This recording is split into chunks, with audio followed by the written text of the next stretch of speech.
नाशिकच्या सातपूर परिसरातील नाईस संकुल येथे अवैधरित्या सुरू असलेल्या फिनिक्स बार बंद करण्याच्या मागणीसाठी गेल्या अनेक दिवसांपासून सातत्याने पाठपुरावा सुरू आहे. श्रीराम शक्तीपीठ, स्थानिक लोकप्रतिनिधी आणि विविध सामाजिक संघटनेच्या वतीने हा अवैध बार तात्काळ बंद करण्याची मागणी राज्यातून उत्पादन शुल्क विभाग आणि जिल्हाधिकारी कार्यालयाकडे करण्यात आली. मात्र प्रशासनाकडून कोणतीही ठोस कारवाई न झाल्याने श्रीराम शक्तीपीठाचे सोमेश्वरानंद सरस्वती महाराज आक्रमक झाले आहेत. सोमेश्वरानंद सरस्वती महाराज यांनी प्रशासनावर गंभीर आरोप करताना सांगितले की या परिसरात हिंदूंचे धार्मिक स्थळ असलेल्या मंदिराच्या जवळच अवैध पद्धतीने हा बार सुरू आहे. वारंवार तक्रारी करूनही शासन याकडे दुर्लक्ष करत आहे. यामध्ये काही अधिकारी आणि राजकीय व्यक्तींच्या स्वार्थाची शक्यता आहे. त्यामुळेच हा प्रस्ताव सरकारी यंत्रणेत अडकवला जात आहे. त्यांनी पुढे बोलताना सांगितले, जर लवकरच हा अवैध बार बंद करण्यात आला नाही तर आम्ही साधू संतांसह रस्त्यावर उतरू आणि मोठे जन आंदोलन करू. प्रशासनाने याची गांभीर्याने दखल घ्यावी, अन्यथा पुढील आंदोलनाची संपूर्ण जबाबदारी शासनावर असेल. या प्रकरणावर संत, हिंदू संघटना आणि स्थानिक नागरिकांमध्ये तीव्र नाराजी आहे. फिनिक्स बार हा धार्मिक स्थळाच्या जवळच असल्याने तेथे होणाऱ्या अनुचित घटनांमुळे सामाजिक वातावरण दूषित होत असल्याचा आरोप करण्यात येत आहे. श्रीराम शक्तीपीठासह विविध संघटनांनी प्रशासनाला अल्टिमेटम दिला असून लवकरच या विषयावर व्यापक स्तरावर जनजागृती केली जाणार आहे. राज्य उत्पादन शुल्क विभाग आणि जिल्हा प्रशासनाकडून या प्रकरणात अजूनही ठोस निर्णय घेण्यात आलेला नाही. स्थानिक लोकप्रतिनिधींनी या विषयात लक्ष घालून तोडगा काढावा अशी मागणी होत आहे. आता प्रशासन काय निर्णय घेते आणि काय सोमेश्वरानंद महाराज व त्यांच्या समर्थकाचं पुढील पाऊल काय असेल याकडे सर्वांचे लक्ष लागले आहे. महाराज, काय सांगा, गेल्या अनेक महिन्यांपासून सातपूरच्या फिनिक्स रेस्टॉरंट बार बद्दल आपण उठवण्यासाठी पवित्रा घेतला होता. या संदर्भात पुढे काय झालं?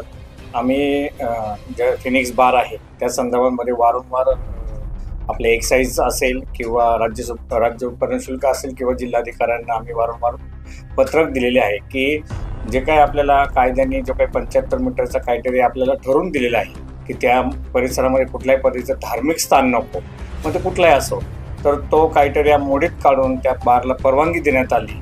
त्याच्यानंतर आम्ही निवेदनं दिले, एक्साईज असेल किंवा कलेक्टरांना असेल, वारंवार निवेदन त्यांना सांगितलं की हा कायद्याच्या दृष्टिकोनातून हे आपल्याला 75 मीटरमध्ये बसत नाही, तर त्याच्यावर कारवाई करून तो त्वरित बार बंद करण्यात यावा. परंतु कलेक्टर साहेबांकडे एक आमची सुनावणी पण झाली. त्या सुनावणीमध्ये जे आमच्याकडे जे काही संस्थांच्या माध्यमातून जे काही पुरावे असतील ते पुरावे आम्ही सादर केले. समोरच्या पार्टीने सुद्धा त्यांचं म्हणणं मानलेलं आहे. परंतु ज्यावेळेस आम्ही त्यांना सांगितलं, जर आमचं रजिस्ट्रेशन जर सेक्शन एला असेल आणि श्रीराम शक्तीपीठ संस्थांच्या माध्यमातून त्याचं व्यवस्थापन असेल, नित्यपूजा असेल, पाठ असेल, हीची जबाबदारी सर्वस्व आम्हाला नाईस संकुलनी श्रीराम शक्तीपीठवर दिलेली आहे. तर तसं त्याची नोंद पण जे धर्मदाय आयुक्त आहेत त्या उपायुक्तांच्या कार्यालयामध्ये त्याची नोंद पण आपण केलेली आहे. आणि तो पुरावा सुद्धा त्यांना राज्य उत्पादन शुल्काला त्यांनी दिलेला आहे की श्रीराम शक्तीपीठ संस्थांच्या माध्यमातून व्यवस्थापन होणारं जे काही मंदिर आहे त्याचं पत्रक अधीक्षक म्हणून राज्य उत्पादन शुल्काला त्यांनी दिलेलं आहे. आणि त्यांचं एवढंच म्हणणं होतं की जर आम्हाला चॅरिटीकडनं जर आम्हाला पॉझिटिव्ह रिपोर्ट आला तर नक्कीच आम्ही त्या बारवर कारवाई करू. परंतु मला असं म्हणायचं आहे की पॉझिटिव्ह रिपोर्ट येऊन सुद्धा त्याच्यावर कुठलीही कारवाई झालेली नाही. त्यानंतर सुद्धा आम्हाला कलेक्टर साहेबांनी सांगितलं की आम्ही स्थानिक लेवलला चौकशी करू आणि स्थानिक लेवलला चौकशी करत असताना जे काही आमच्याकडे एव्हिडन्स असतील त्या एव्हिडन्सनुसार आम्ही सेकंड सुनावणी घेऊ आणि सेकंड सुनावणी घेऊन आम्ही त्याच्यावर निर्णय देऊ. परंतु ज्यावेळेस स्थानिक लेवलला चौकशी झाली की नाही हे आम्हाला काही सांगता येणार नाही, कारण त्यांनी सांगितलं होतं की हे कॉन्फिडेन्शियल राहील, हे गुप्त स्वरूपाची चौकशी राहील. परंतु ज्यावेळेस आम्हाला दुसरी सुनावणीसाठी आम्हाला नोटीस आली आणि नोटिसीमध्ये आम्हाला तारीख दिलेली होती, त्या तारखेनुसार ती हिअरिंग व्हायला पाहिजे होती, सुनावणी व्हायला पाहिजे होती, परंतु सुनावणी न होता डायरेक्ट अचानक आम्हाला फोन येतोय आणि सांगितलं जाते की सुनावणी ही पुढे ढकलण्यात येत आहे आणि त्याची तारीख अजून निश्चित नाही.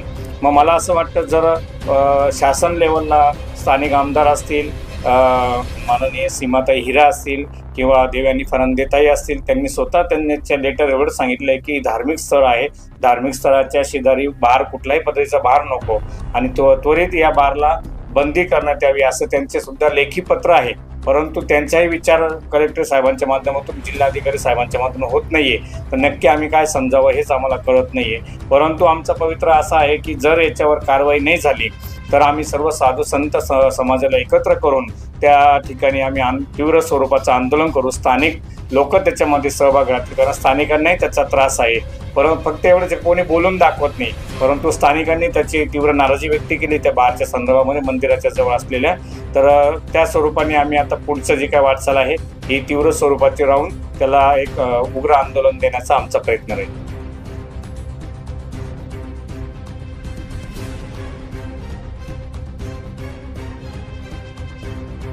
लोकशाही न्यूजसाठी बंटी आढाव, सातपूर.